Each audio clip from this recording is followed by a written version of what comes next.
Hello. Welcome to the Great Books mini lectures. This is going to be a good one. This is October, and we've orchestrated this, I think, pretty well. As always, let me start by thanking the CoLab staff, video productions, marketing. They make this possible, and they do good work for us, so thank you. And thank all of you for showing up over the lunch hour. I'm Michael Carragher. I'm an assistant professor here at Johnson County, and with Professor Maureen Fitzpatrick, we're organizing this year's series. As we said, this is the second one, and we have one more this semester. If you come back in November, we have Professor Andrea View speaking on Jesmyn Ward's Salvage the Bones. Great novel, should be a good presentation.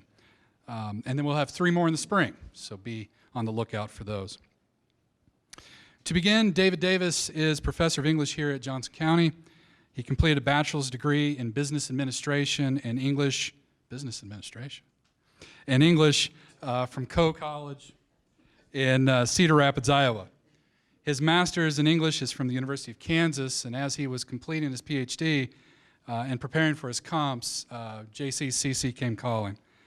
He was offered a job in the English department, and, quote, he never looked back. That was the fall of 1991. That marks 29 years here at the college. Previously, he worked for 3 years in the corporate world, but he tries to forget that. And since he arrived here at Johnson County, he's become an integral part of both the English faculty and the faculty as a whole. His service to the college is extensive. Currently, he's the chair of the Online Learning Advisory Committee. He serves on the English Curriculum Committee, and as the English Journalism representative to the Academic Branch Shared Governance Task Force. And he's on my peer review committee, so there's that. Yeah, there's that. And he also teaches. Aside from his duties at the college, Professor Davis is an avid consumer of science fiction, Gothic novels, movies. Drop by his office sometime and you'll see his steampunk decor. And he also builds Halloween props year-round to ensure that each October is sufficiently haunted. You can see why we chose him for this month. For our presentation today, Professor Davis has chosen Bram Stoker's Dracula, and he says, quote, "One of the earliest scenes I remember from any novel is the image of Dracula crawling out of his window and down the side of the castle. I found it haunting at 14, too young for the novel, and I relish it still every time I read it." David Davis.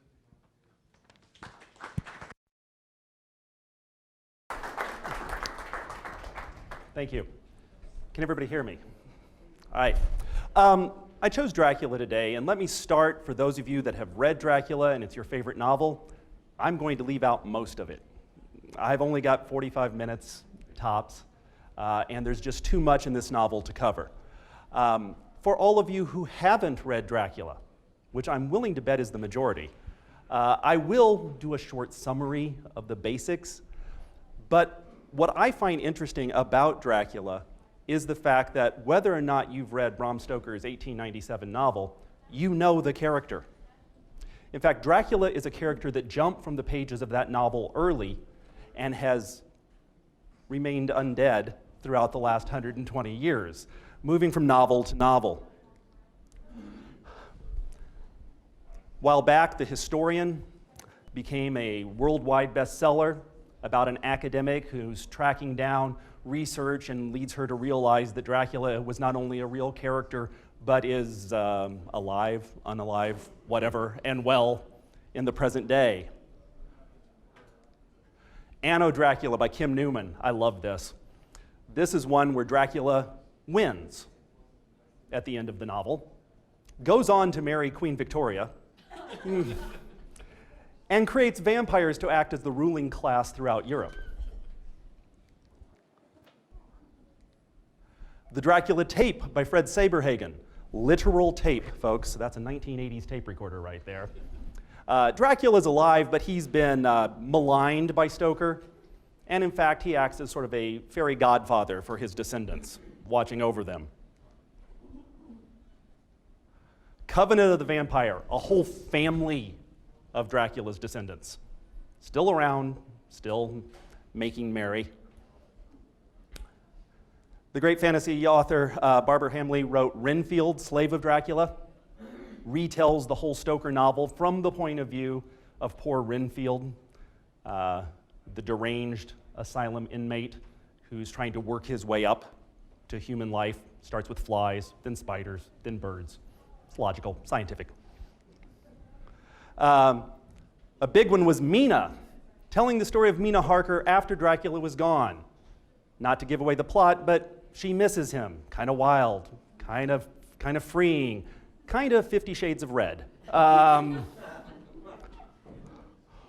If you were to look at Goodreads right now, and I know because I did, you will find that there are 150 novels currently in publication featuring the character of Dracula.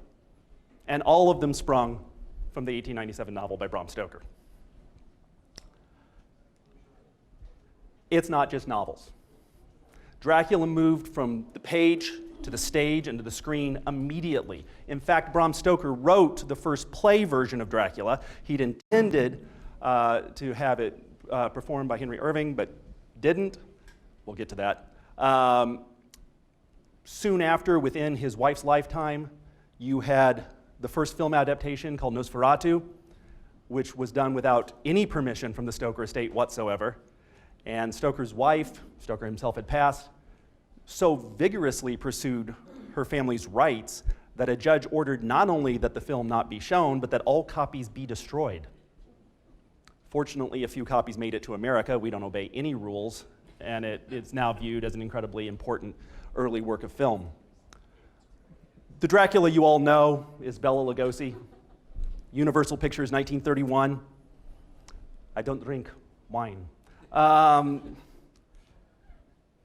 And by the 1950s and 60s and into the 70s, you had Christopher Lee in a whole series of Hammer films with that wonderful basso profundo Dracula voice. I can't possibly show you all the films starring Dracula because there have been more than 200 of them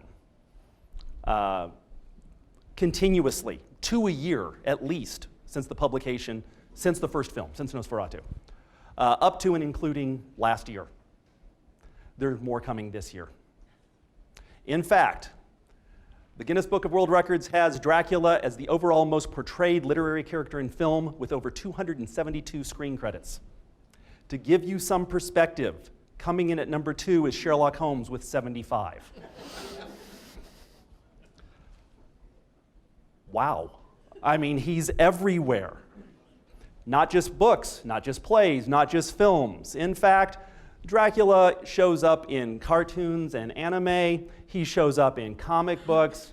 Danny, Tomb of Dracula, gotta love it.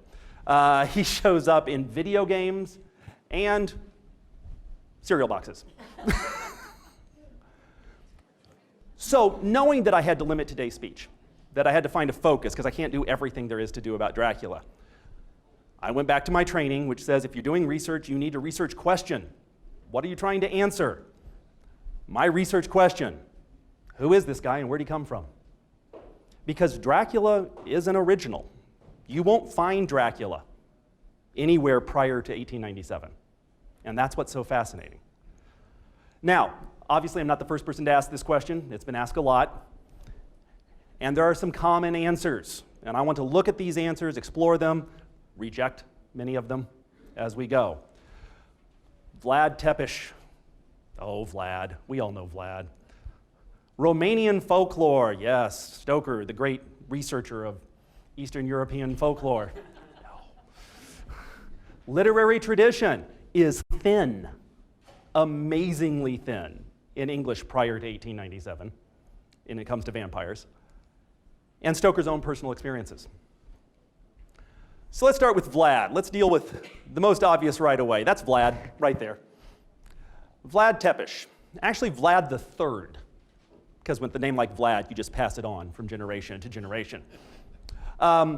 He's a 15th century prince of Wallachia, not Transylvania. Wallachia is actually south of Transylvania, if anybody, no one cares. His father, Vlad II, became known as Vlad Dracula once he was made part of the Order of the Dragon, which was an organization of noblemen who determined to rebuff the Ottoman invasion. Vlad III, who was son of Vlad II, was also sometimes called son of Dracula or Dracula. That's where the name came from. And in fact, in the novel, Van Helsing said he must indeed have been that voivode Dracula who won his name against the Turk. And for many people, that's it. Solved, we're done. Good night, everybody. Except we're not. Dracula from Stoker's novel bears very little resemblance to the historical figure. And in fact, Stoker had been working on the novel for years before he even knew who Dracula was. Stoker took 7 years to write the novel. For the first 4, it was called Count Vampire. Not the most original title. Later, he titled the novel The Undead, and it was his publisher who insisted at the last minute, we need a better title. Let's call it Dracula. But we do know that about 4 years into the writing of this novel, Stoker went into the public library in Whitby, and he read, I have to go to my cheat sheet here for a name, he read an account of the principalities of Wallachia and Moldavia, where it mentioned Vlad and his name Dracula. And we know from his journal that he even got the name wrong, because he writes in his journal, Dracula means the devil. Not really, except that it means son of the dragon, and the dragon sometimes is a metaphor for the devil, but you're really having to work to get there. In fact, if you look at the physical description alone, you see that this doesn't look like the sole image we have of Vlad III. Dracula is described as a tall, old man, clean-shaven save for a long white mustache, and clad in black from head to foot, without a single speck of color. His face was strong, very strong, aquiline, with high bridge of a thin nose, and peculiarly arched nostrils, with lofty domed forehead and hair growing scantily around the temples. That sounds so much more noble than receding hairline, doesn't it? But profusely everywhere else. His eyebrows were massive, almost meeting over the nose, and with bushy hair that seemed to curl in its own profusion. As his lips ran back over his gums, the long, sharp canine teeth shone out strangely. So I was looking for pictures of Dracula that matched the novel's description, and I found that there is a company right now who is issuing a resin model based on the description from the novel, and I think it's a pretty good one. There. I bet that's not the image you had in your mind. And it's not that. But it's not just the physical description. We're going to come back to the guy on the left in a minute, but I do like that image. One critic says of Stoker, the author's research was surprisingly thin.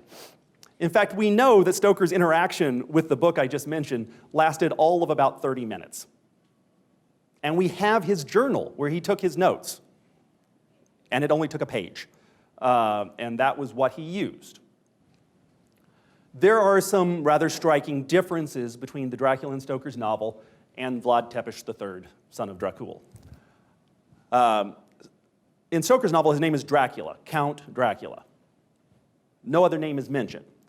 Vlad Tepes was Vlad Tepes III, son of Dracula, otherwise known as Dracula.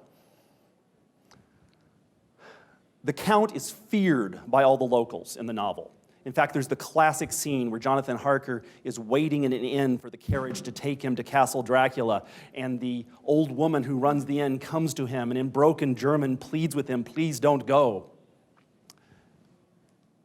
The reality is Vlad Tepes is a national hero in Romania, and has been throughout history. Dracula has a very distinct way of killing people. He's sneaky. He sneaks into your room at night. He slowly drains you over the course of several days. He's interrupted once in the novel when he's going after Mina Harker. He gets Lucy, her friend, completely over a series of days without people being sure exactly what's happening. It's like a wasting sickness. It's very inconspicuous. There was nothing inconspicuous about Vlad Tepes. Vlad Tepes made 9-foot pointy sticks and took living opponents and stuck them on them. And then he lined the road with these people. Very simply, it was a warning, stay out. So for that first answer, and it's one you'll see over and over again, if you look up origins of Dracula, you will see over and over again, Dracula was inspired by Vlad Tepes. What Stoker got from Vlad Tepes was a name, a general location, and a mustache. And he didn't even get the location right. He got close, just slightly. Dracula's north of where he should be. Well, okay. Not a historical figure. I think we can all live with that. Dracula wasn't a real person, not Stoker's Dracula. I bet it's Romanian folklore. Once again, Stoker the researcher. I bet it's all that Romanian folklore. Well, let's look at Romanian vampire folklore. Let's start with the name vampire, the word vampire. You can trace that one back. If you go to the Ukraine, it's upir. In Russia, it's ubor. That moves westward into Hungary, Serbia, and Bulgaria, where it's known as vampire. The French added an E to it, vampire. Little hop skip across the channel, you get to England. For those of you looking closely, you might say, I don't see Romania here. Well, there's a reason for that. The word vampire doesn't exist in Romanian. The closest words you have strigoi, which is a living vampire, a witch who has used dark magic to achieve some kind of shadow of life. You have when the strigoi dies, becomes a moroi, a dead vampire. And you also have the pricocilici.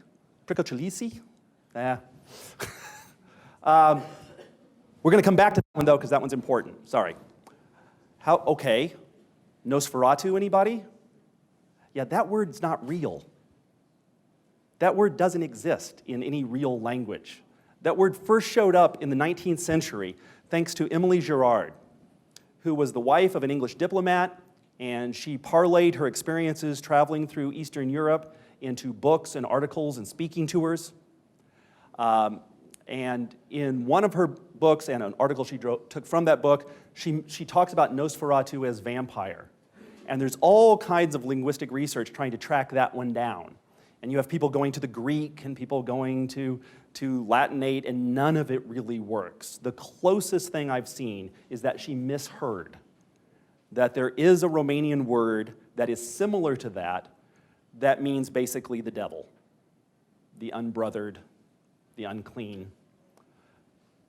But she was a little free and loose with her interpretations and her expertise. And so we know that Stoker read her book. Land Beyond the Forest is the name of the book. And we know that's where he got the word, Nosferatu. Now, before we dismiss that, there's another piece that's often overlooked because it doesn't deal with vampires. I got ahead of myself, I'm sorry. The vampires in Romania don't look like Dracula. They look like corpses. You can recognize a vampire because he or she is bloated and reddish or purplish in hue. They wear white linen, what they were buried in. They do have protruding teeth or fangs and long claw-like fingers. That's working with the folklore that your fingernails continue to grow after death, which we know isn't actually true. Your body desiccates and pulls back from the fingernails. Ooh. But that's the image people have. The corpses would swell or turn black before burial. That's how you knew they were going to be a vampire. The strigoi, those witches, had red hair and blue eyes. Think about Eastern Europe. They stood out. They were different. Red in the face. If you opened a coffin and the corpse was upside down, apparently vampires like to sleep on their stomach. So that was a sign. They were misformed, often with a foot facing inward. The pricolici have a tail and can change into a wolf. And most importantly, vampires attack their own families. This was from Tales of Disease. There was a tuberculosis epidemic in the 18th century, and it led to vampire stories all throughout Europe and in the eastern United States. Very little of that looks like Dracula. He has teeth and fangs. He has long claw-like fingernails. He has overgrown hair, and he can change into a wolf, although there is no mention of a tail. But this is where additional research comes in, because Stoker wasn't just looking at books about vampires.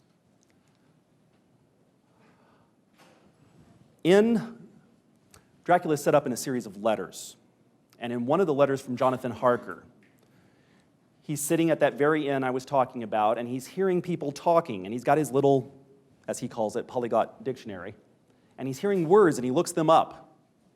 And the words he comes up with are Ordog, Satan, Pokal, Hells, Stragoika, Witch, Vrlak, and Vikoslak, which means either werewolf or vampire. And in Eastern European folklore, there's not a clear distinction between werewolves and vampires.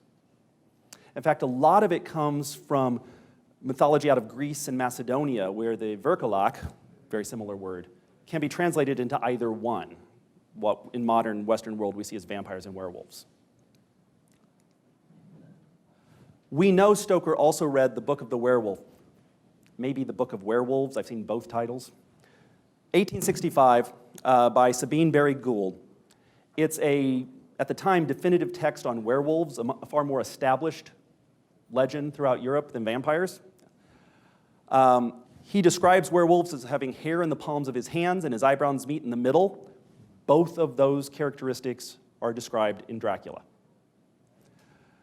Baring Gould describes the case of Jean Grenier, an individual who confessed to being a werewolf in 1603. I can only imagine what led to that confession.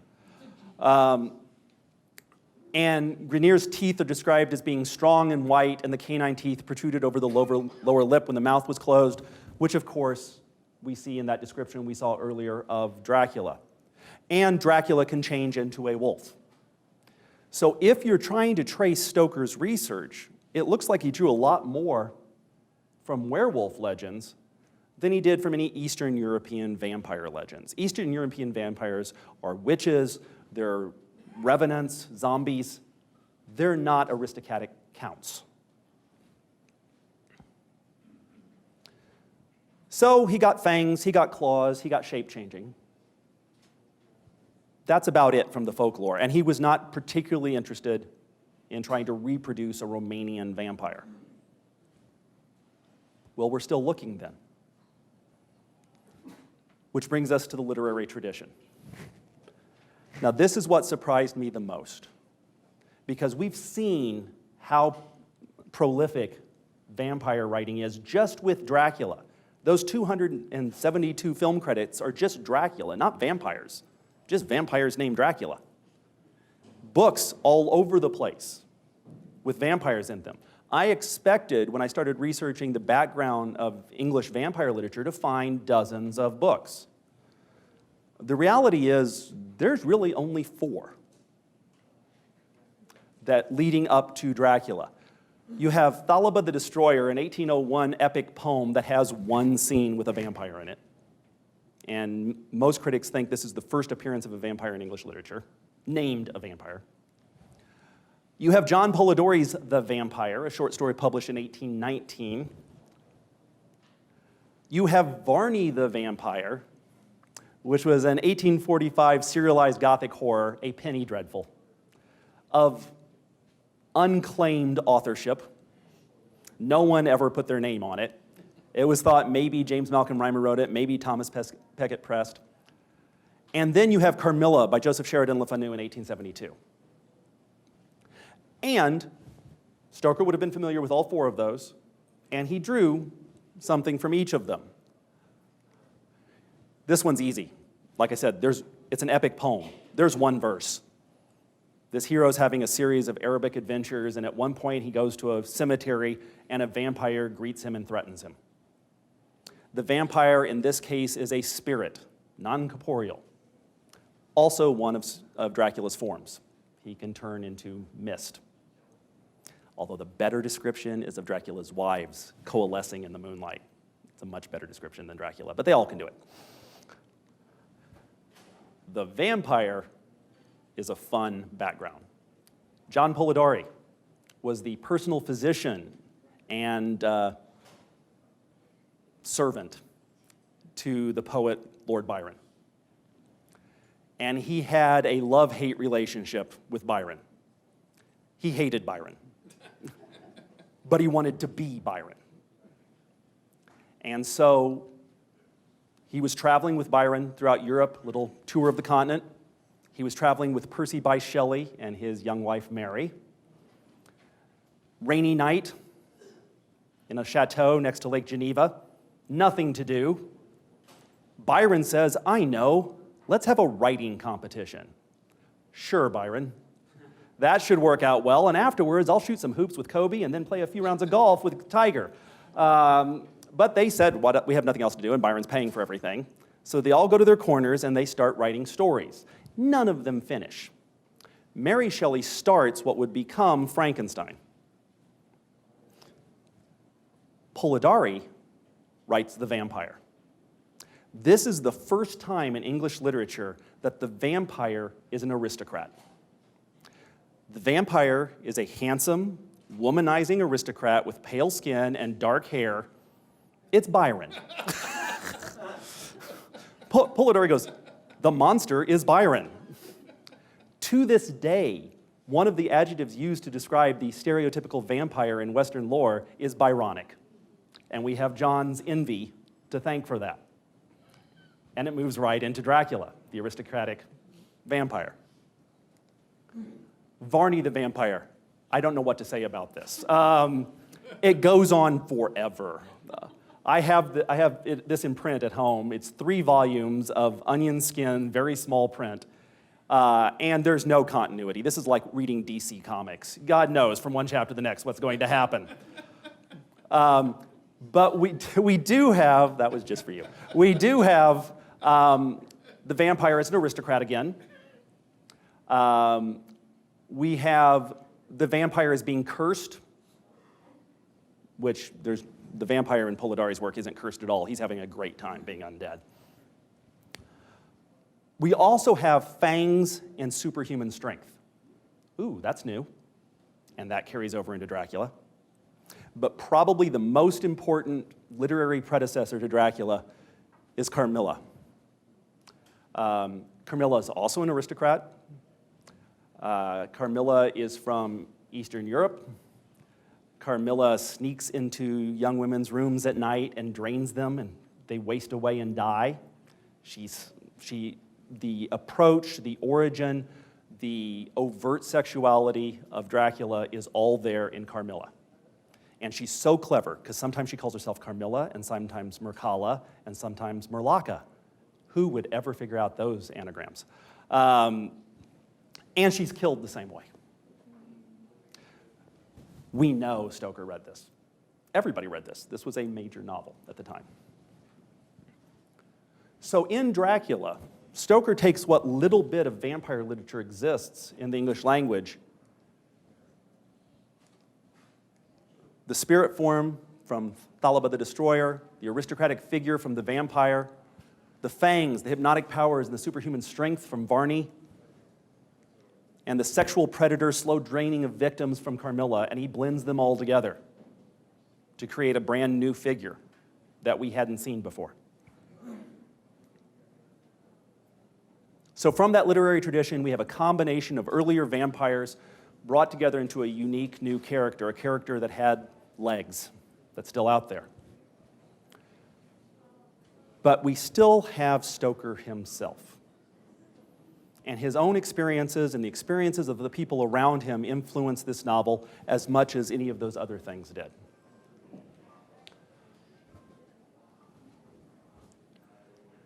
That's Florence Balcombe, who would become Stoker's wife. This actually has very little to do with the character of Dracula. I just like this, and I'm being self-indulgent. Because you see, Florence Balcombe was not only courted by Bram Stoker, she was also courted by another Irishman, Bram Stoker's good friend, Oscar Wilde. In the end, she chose Stoker. And while Wilde was upset, he and Stoker remained friends. They continued to see each other, to write letters. In fact, Stoker continued to maintain contact with Wilde even after he was imprisoned and even after his self-imposed exile onto the continent. The reason that has anything to do with Dracula is that same scenario is mirrored with Mina Harker's friend Lucy Westerna, who is courted by 3 different men, and in one day receives 3 different proposals of marriage. Dr. John Seward is the first. He's the academic that she feels sorry for. Yeah. Quincy Morris is a Texas cowboy. She thinks he's hot. She likes him.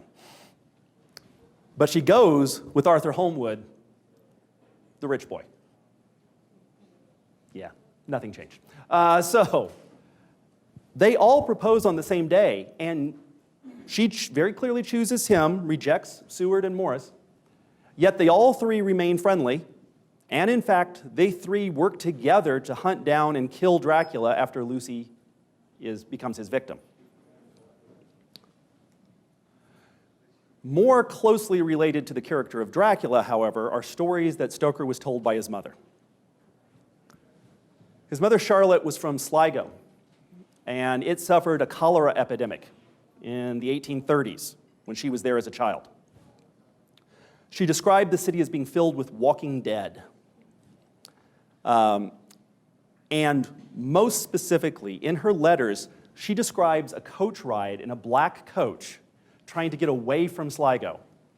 And she's trying to get to a nearby city, and they are rebuffed. Everybody's afraid of them in the coach because they carry disease, and they are turned back. That coach ride is in the early chapters of Dracula. It's the black coach that carries Jonathan Harker from the inn to Castle Dracula, and everyone's afraid of it, and Dracula is the coachman. Really an embodiment of death in the story. You also have Stoker's childhood illness. Stoker was incredibly ill for the first 7 years of his life. In fact, he was bedridden. Most days he could not stand, much less walk. We know he was regularly bled. That was a common treatment at the time.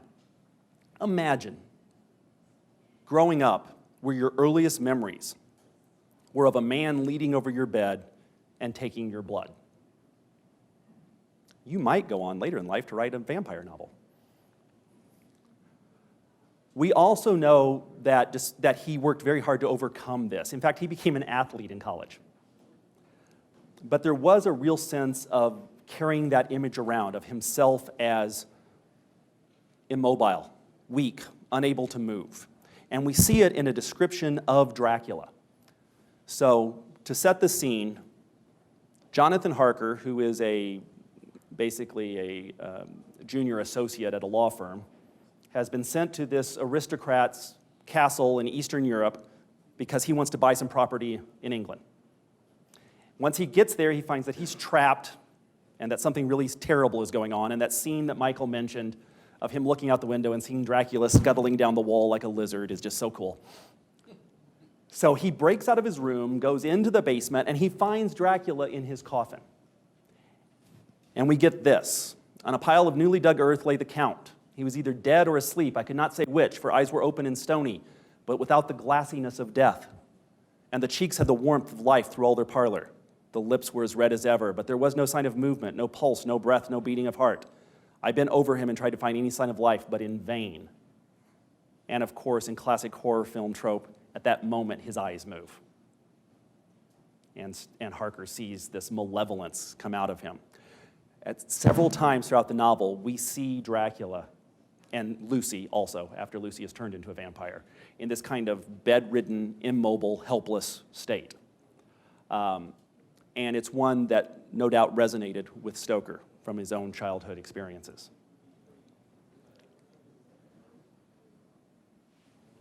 And then there's his adult life.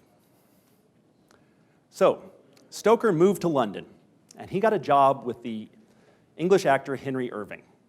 Well, actually, he got a job at the Lyceum Theater. That's what he was paid to do. He was basically a stage manager. He worked as Irving's personal assistant for free, following him around, doing anything Irving asked him to do, because he idolized Irving, whatever Irving wanted. And we know from his wife's journals that this meant being gone away from home a lot and that she wasn't pleased with it. Irving looks like Dracula, not Vlad.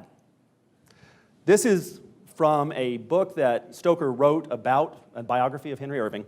And he described Irving as the bridge of the nose rown into the Jewish aquiline, and most wonderful of all, how the eyes became veiled and glassy with introspective eyes, which at times could and did flash like lurid fire. These descriptions go right into the novel. Dracula's face is strong, aquiline, with high bridge of a thin nose. When the Count saw my face, his eyes blazed with a sort of demonic fury. In fact, many people noted the physical similarities between Dracula and Irving when the novel first came out, including Irving. Stoker took his play to Henry Irving and said, "I'd like you to star in it." And of course, Irving's like, "Well, of course, I'm the star." And then he read the play and stopped speaking to Stoker.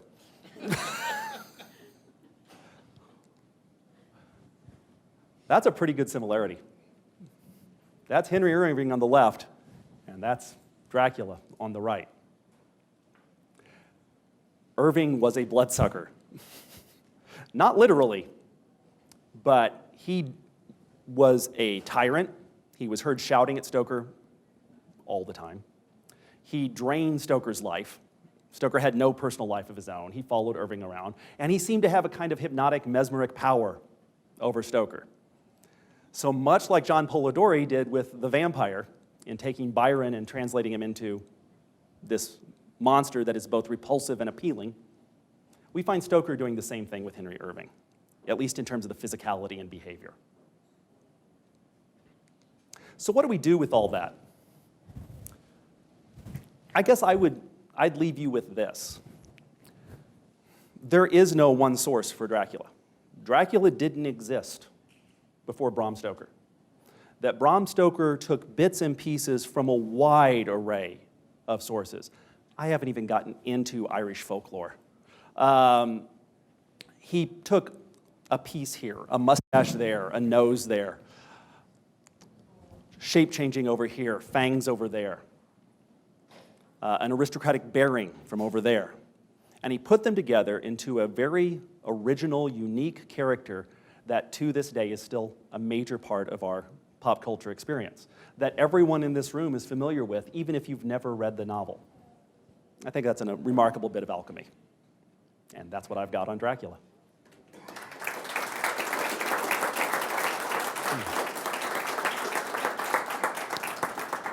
They tell me I should ask for questions. So, does anybody have any questions? Yes? You mentioned some of the features were taken from Byron and then Henry Irving. How much was taken from Byron? For Stoker, well, for Polidori, all of it was taken from Byron. But for Stoker, the physicality is not Byronic at all. It's just the aristocratic figure, really just his bearing and his social status. The physicality is almost entirely Henry Irving. Yeah? So one of the big hallmarks about Dracula is his ability to turn into a bat. Where did that come from? It came from Universal Studios. In all fairness, bats do feature prominently in the descriptions around Castle Dracula. They do feature prominently in the description of Dracula's wives. The scene where they coalesce in the moonlight has specks of dust and bats and everything coalesces into those figures. So that's a little bit unfair to say Universal Studios just made that up. But it was popularized by originally Universal's 1931 Bela Lugosi film Dracula, and then all of those films that followed that. Mm-hmm. Yeah.